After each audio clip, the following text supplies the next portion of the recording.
Hello, everyone. I'm happy to be part of the Teaching and Education Research Association, TERA. I'm honored and pleased to be recognized as an honorary fellow of TERA recently.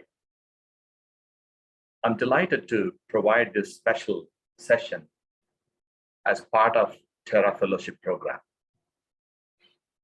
Well, I agreed to deliver this particular session on one of my recent research work on forward learning curriculum and instruction for the future of education. And I hope this will benefit the TERA community.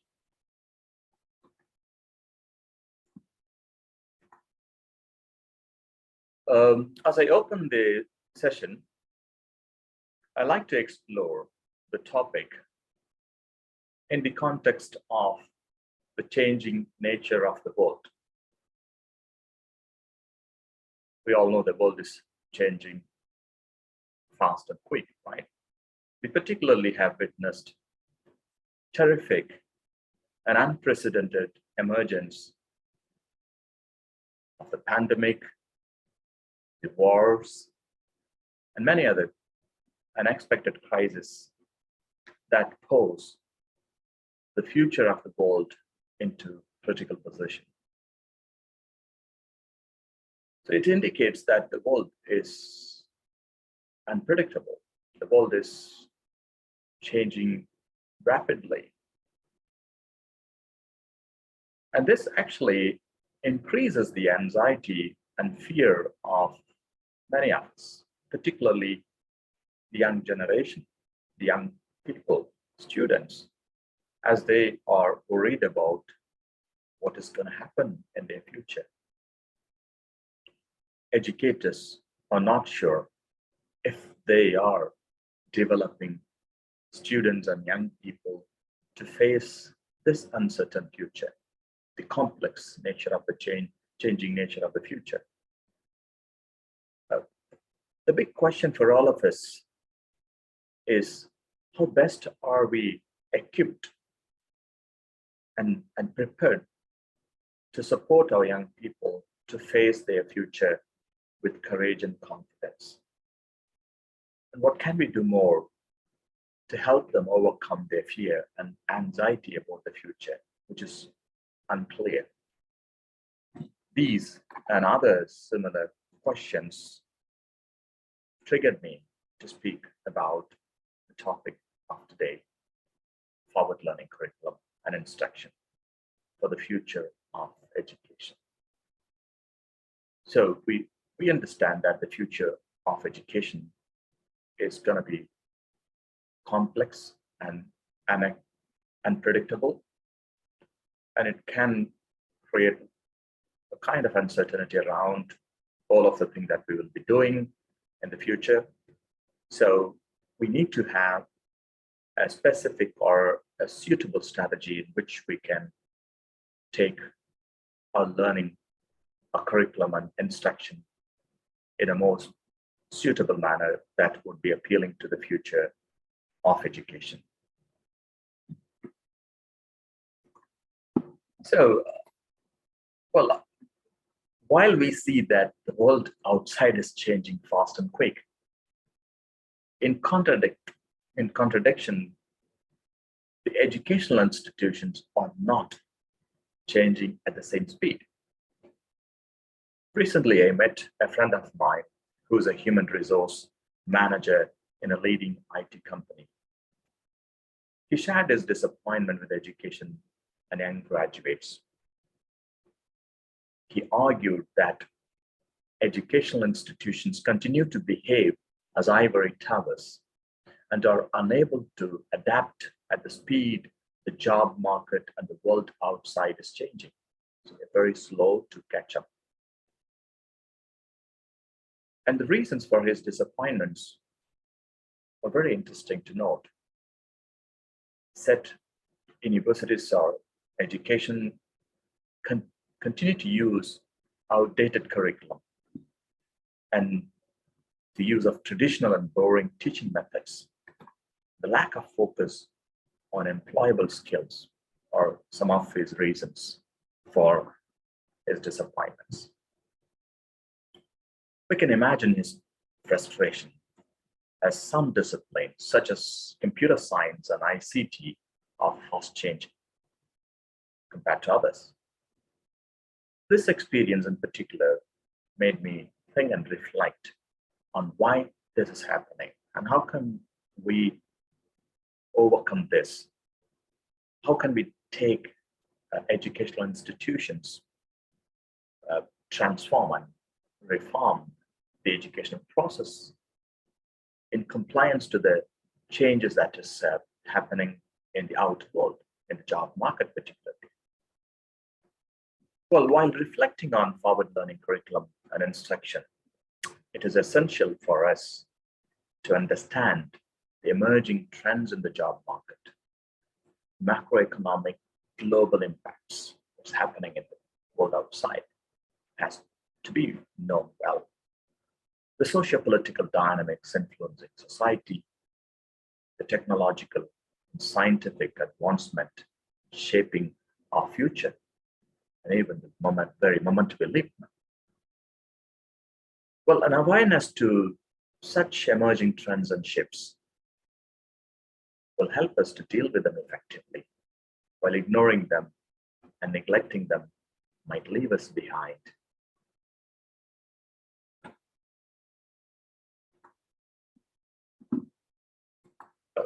In fact, actually, we are at the threshold of the fourth industrial revolution, driven by artificial intelligence and robotics. The fourth industrial revolution is expected to alter the way we live, work, and relate with one another. As we talk about the fourth industrial revolution, it is essential to understand the previous three industrial revolutions. The first industrial revolution, mechanized manufacturing. The second used automation for mass production. Well, the third was a digital revolution infused with information and communication technology, the advancement in computer science. And the fourth industrial revolution is bringing together digital, physical, and biological systems. It is, and it will be, disrupting every industry in every country. We like it or not, this is shaping the future. And this is shaping the future of education. So we better be prepared to face the changes that is going to happen in the future in every sector, particularly in the educational sector, as we talk about forward learning curriculum and instruction for the future of education. Well, there are both opportunities and challenges that the fourth industrial revolution is bringing in. The optimists of the fourth industrial revolution are excited about the opportunities, while the skeptics are cautioning the potential risks behind fourth industrial revolution. The biggest fear of the fourth industrial revolution for many is that most of today's jobs are expected to be lost due to artificial intelligence and robotics. This was the case with previous industrial revolutions as well. How many of us are aware that thousands of telephone operators around the world lost their jobs when telephone calls were automated? Are we aware that nearly 30% of all tasks today are done by machines in many sectors, which will increase to 50% by 2030 to 2040. In fact, not many sectors are yet highly automated, while a lot of experiments, designs, innovations are being pushed hard to make all kinds of sectors, industries to be part of this broader experiment of mechanizing, using automation and artificial intelligence. All of this are going to be massively a reality for job loss. And most of us who are with backward skills will struggle to catch up with such advancements. If you have noticed already what has happened in the pandemic in fact has given a big lead to the fourth industrial revolution's agenda. If you have noticed during the pandemic or even the post-pandemic world, we have seen that the tech giants are dominating economic advancements. The tech giants are becoming billionaires.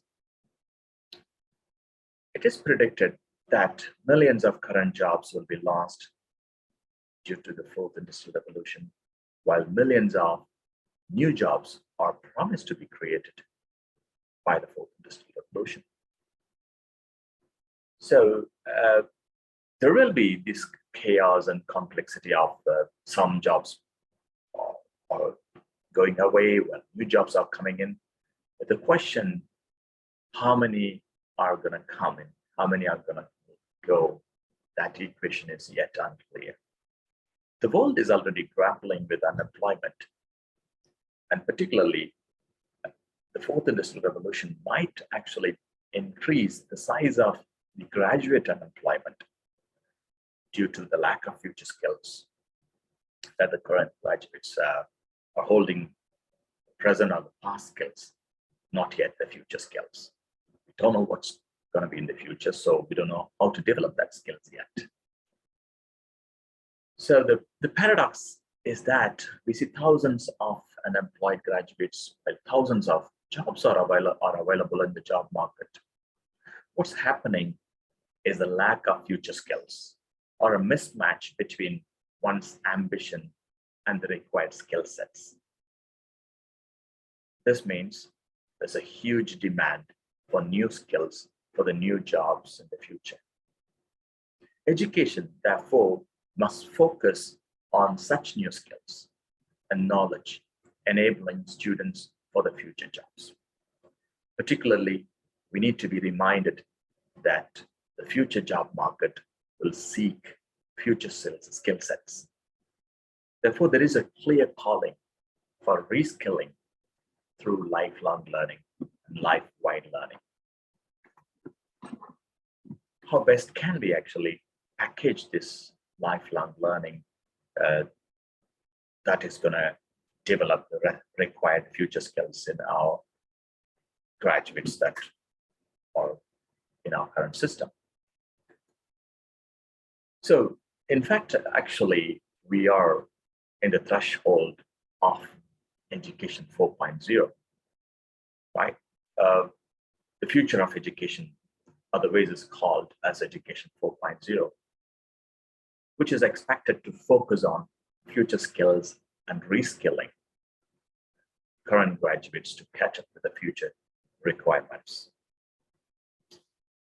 Well, we need to address what is Education 4.0, right? To understand Education 4.0 better, we need to be familiar with the previous ones.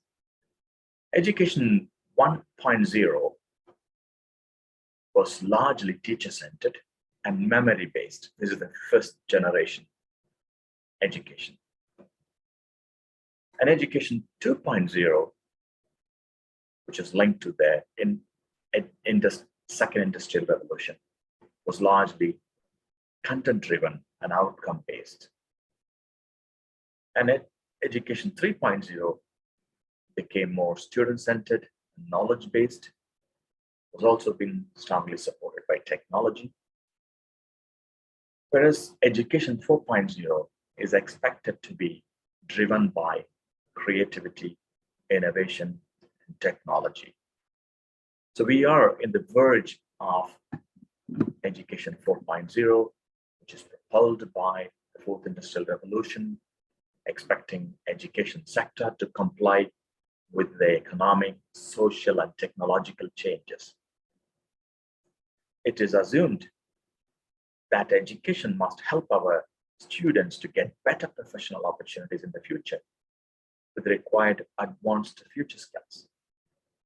It is argued that if necessary innovation is not achieved at curriculum and instruction, there will be a gap between education and the job market. So it's mainly because current educational system is mirroring the previous industrial revolution and not at the fourth industrial revolution. The only way forward, therefore, is to design and deliver forward learning curriculum that is the panacea for the future of education. Well, what is the relevance of forward learning curriculum instruction? We talked about the uncertainty, right? The future is uncertain, it's complex, it's not clear. So we should be actually thinking something futuristic in order to deal with the future problems, right? The simple common sense here is that should we face the future problem with the solutions from the past, we can't address tomorrow's problems with yesterday's solutions, right? While we acknowledge that it is difficult to accurately predict the future, and it will always be challenging to deal with the uncertainty around the future. However, we must find effective strategies and approaches to deal with them. We don't leave them as we can't do anything with it, but we can develop readiness to face that. So a sense of openness and readiness with an attitude of come what may, let's face and deal with them, right? And taking calculated risks is better than not taking any risks, as not taking any risks might be a risk sometimes, right? So one of the interesting strategy is to develop transferable futuristic skill that would be very supportive to our young people. And forward learning strategy is the best way here to deal with the future needs. So that's why the future of education needs the forward learning strategies. Well, while we talk about forward learning curriculum and instruction, it is important for us to understand what is curriculum, right? Because curriculum is a very heavily loaded term that is differently unpacked by different scholars, different research. So we need to settle on what we mean curriculum here and in this context. So I find the definition from Quinn on curriculum is really worth highlighting here. According to Quinn, curriculum is a plan for education that addresses the following questions, such as what is to be taught, who's to be taught, and what is to be taught and or learned, why is to be taught and or learned, how is to be taught and or learned, where is to be taught and or learned, and when is to be taught and or learned. So when we clarify for these questions, what curriculum is becomes easier for us to understand. And of course, we have to keep an eye on developing, designing globally comparable and competitive curriculum in any system.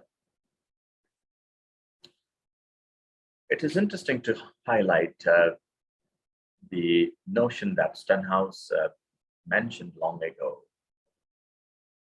that there is these two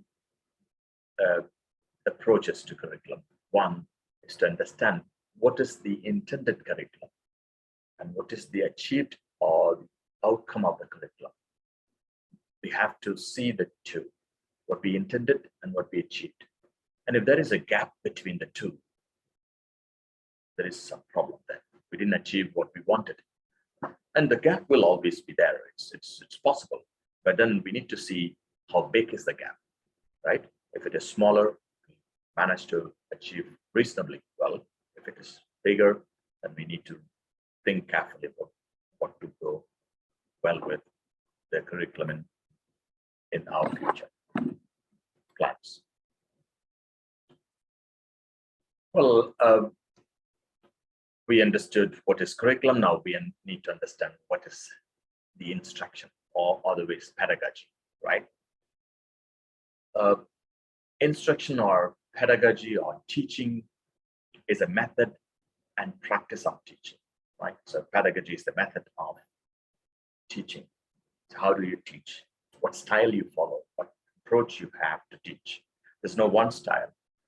So teachers have to find the suitable pedagogic style that will be suitable to the nature and scope of the subjects and the level of the students and the context in which they teach. So the teachers have to really take into consideration of a variety of factors around it. So one of the famous classical debate about pedagogy or instruction is to ask, to understand it, whether this is a science or an art, right?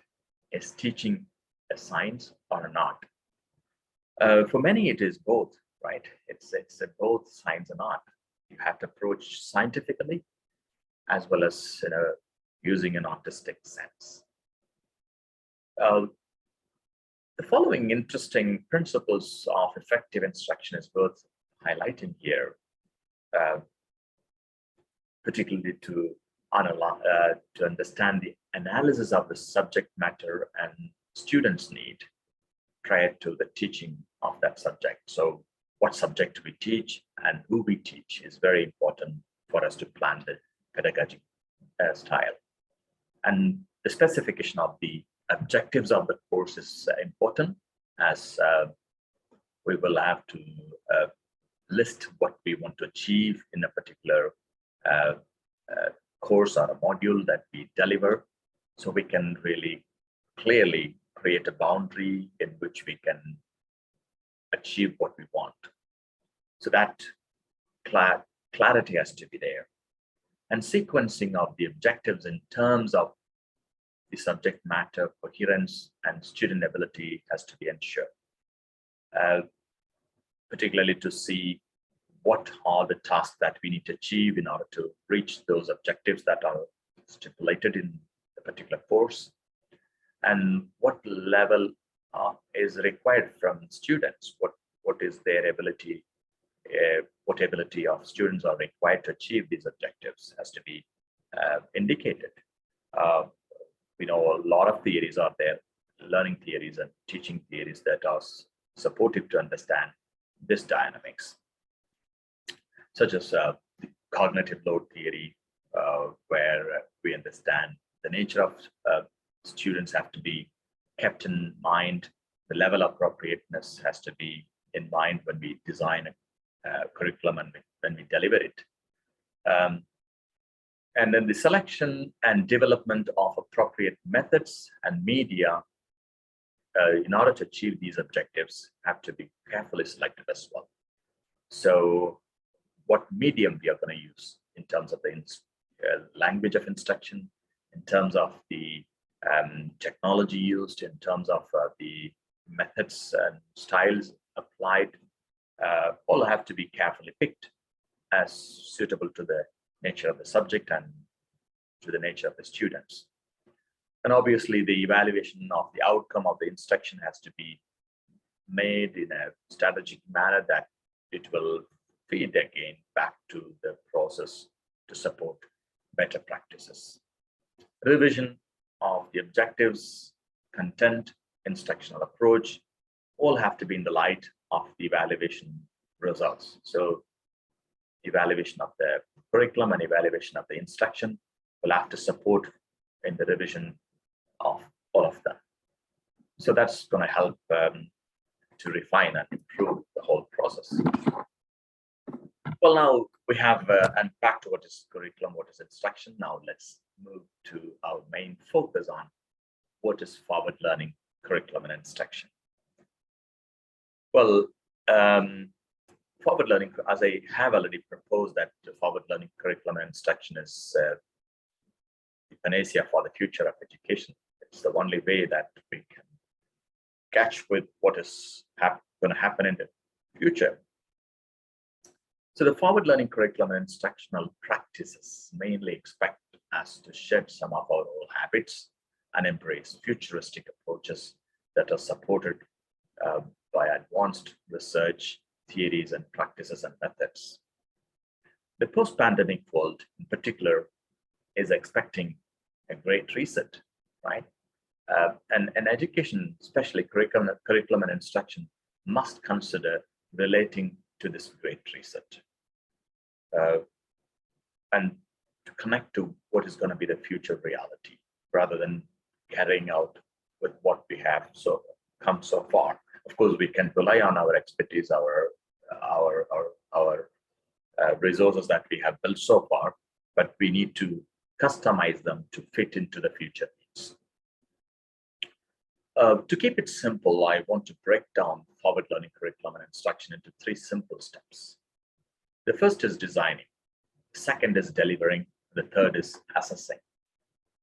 The forward learning curriculum must be designed relatively as semi-structured, where 50% of the foundational knowledge must be structured, while the other 50 should remain open to give space for curriculum designers, teachers, and students to engage in contextual and applied knowledge and skills pursuit.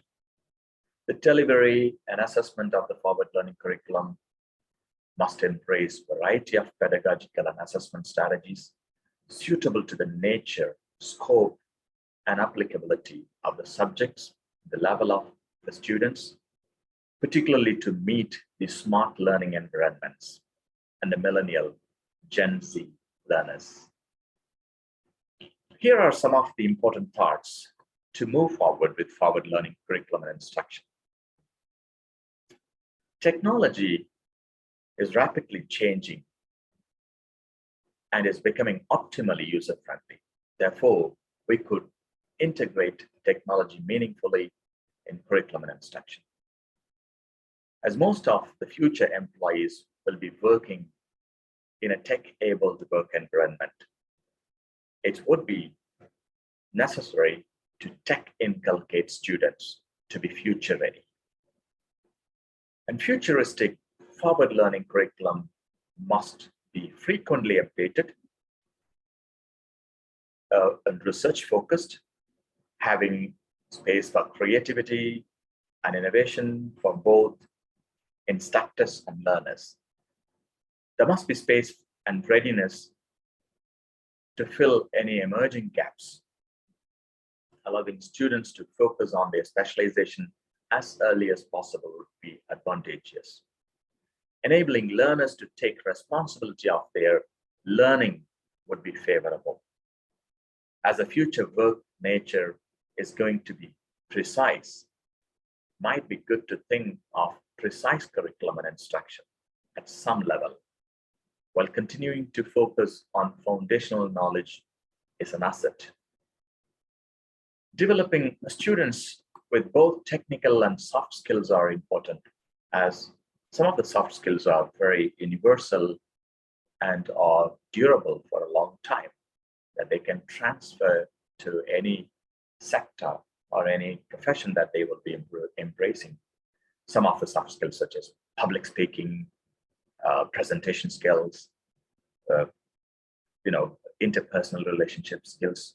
They will be universally relevant in any domain or any sector. So we can consider them as transferable skills. They must be enabled, students must be enabled with the abilities and resilience to deal with uncertainty, the unknowns, and the emerging realities. So as we know that the future is going to be challenging, so we better prepare them to be emotionally stable and socially able, culturally competent, and intellectually diligent. New ideas, best practices must be prototyped, experimented at a smaller scale, and fail early to learn from the mistakes before widely implemented. Rediscovering and modifying curriculum and instruction at a reasonable and a moderate interval is supportive. That is neither too long, not too short. Policymakers, leaders, educators, parents, and students all must work together to optimize the best in forward learning curriculum and instruction. Indeed, focusing on forward learning curriculum and instruction is the hour of need and a priority for education today. When forward learning curriculum and instruction is designed and delivered with its true potential, there's a great chance to help our young people, students, to face their future with greater courage, confidence, and competence. I hope the forward learning curriculum and instruction will help us to envisage the future of learning and opportunities for all of us, especially for our young people. I like to highlight the 6 strategies to create forward learning curriculum from Teach Thought. That's an interesting piece I found, which I like to share with you. It expects us to be ready to fill any emerging gaps, establishing guiding standards, planning for innovative thinking, redefining intelligence, minimizing testing while maximizing learning, and realizing the potential of the project-based learning. These are wonderful 6 strategies to create forward learning curriculum. And let me also explore some of the interesting strategies for forward learning instruction. Right? We all know this classical TPAC framework, which are constantly expanded, where instructors need to have the 3 basic skills, such as pedagogical skill, content knowledge, pedagogical knowledge, and technological knowledge. So all of them together will guide them for an effective teaching learning experience. From a broader perspective, in order to develop futuristic and forward learning instruction, we must restore the pride of teachers and the teaching profession. Keeping the teaching profession lucrative is important to attract the best talents into the profession. Technology integration is pivotal for futuristic learning and teaching. Continuous professional development of teachers would induct them to the professional learning community. Teacher-student engagement and teacher professionalism would support forward learning instruction. Well-being of teachers and students have to be central. Healthy classrooms with ideal teacher-student ratio and overall school health are crucial for effective teaching and learning practices. We must become aware that the future of teaching and learning will have to deal with emerging complex realities, and a readiness and openness to deal with them is essential. Leading instruction is another important thing to keep in mind. The instructional leadership, particularly leading instruction, leading learners, leading instructors and instructions are very important. And leading them in a way that optimal teaching learning is achieved is very important. And focusing on continuous quality assurance through internal and external quality mechanism on both curriculum and instruction is very important step and process for the forward learning curriculum and instruction. Well, that brings my small session on forward learning and curriculum and instruction. Thank you for your listening, and thank you for this wonderful opportunity.